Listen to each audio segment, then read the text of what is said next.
السلام علیکم دوستوں، امید ہے کہ سب خیر عافیت سے ہوں گے۔ آج میں آپ کو کتے کے بارے میں چند معلومات دوں گا کہ کتے کے اندر 10 ایسی صفات موجود ہیں جو بہت بڑے بڑے صفات ہیں۔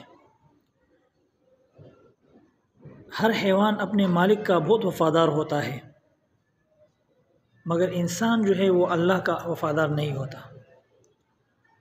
حضرت حسن بصری فرماتے ہیں کہ کتے کے اندر 10 صفات ہیں، اگر ان میں سے ایک صفت بھی انسان کے اندر پیدا ہو جائے تو وہ اللہ کا ولی بن جاتا ہے۔ کتے کے 10 صفاتوں میں سے ایک صفت بھی اگر انسان کے اندر پیدا ہو جائے تو وہ اللہ کا ولی بن جاتا ہے۔ کتے کے اندر قناعت ہوتی ہے۔ نمبر 1 صفت، کتے کے اندر قناعت ہوتی ہے، جو مل جائے اس پر وہ قناعت کر لیتا ہے اور راضی ہو جاتا ہے۔ یہ قانعین یا صابرین کی صفت ہے۔ نمبر 2، کتا اکثر بھوکا رہتا ہے، یہ صالحین کی نشانی ہے، صالحین کی۔ نمبر 3، کوئی دوسرا کتا اس پر زور کی وجہ سے غالب آ جائے تو یہ اپنی جگہ چھوڑ کر دوسری جگہ چلا جاتا ہے، یہ راضین کی علامت ہے۔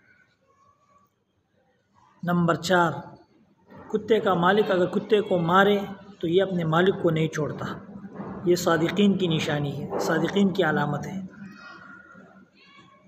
نمبر 5، اگر کتے کا مالک بیٹھ کر کھانا کھا رہا ہے، یہ طاقت کے باوجود اس سے کھانا چھینتا نہیں، جھپٹتا نہیں ہے کھانے پر، یہ مساکین کی علامت ہے۔ جب مالک اپنے گھر میں ہو تو یہ دور جوتوں کے پاس جا کر بیٹھ جاتا ہے اور ادنیٰ سے جگہ پر راضی ہو جاتا ہے، یہ متواضعین کی علامت ہے، تواضع کرنے والوں کی علامت ہے۔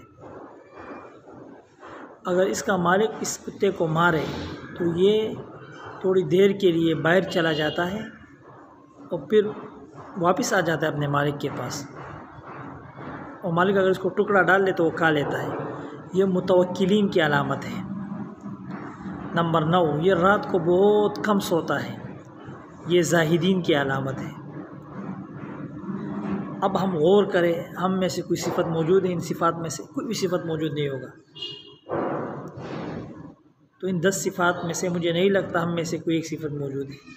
ہم کم پر راضی نہیں ہوتے، کوئی اگر ہمیں غصہ کر دے ہم جھگڑنے پر تیار ہو جاتے ہیں، صبر ہمارے اندر نہیں ہے، بھوک ہم برداشت نہیں کر سکتے، کوئی والد اگر ہمیں غصہ کرے تو ہمیں آگے سے غصہ آ جاتا ہے، تو ہم میں ایک صفت بھی موجود نہیں ہے۔ تو ہم اپنے اندر ایک بھی صفت اگر اپنے اوپر ڈال لیں، اندر پیدا کر لیں ایک صفت، تو انشاءاللہ ہم اللہ کے ولی بن جائیں گے۔ السلام علیکم ورحمۃ اللہ۔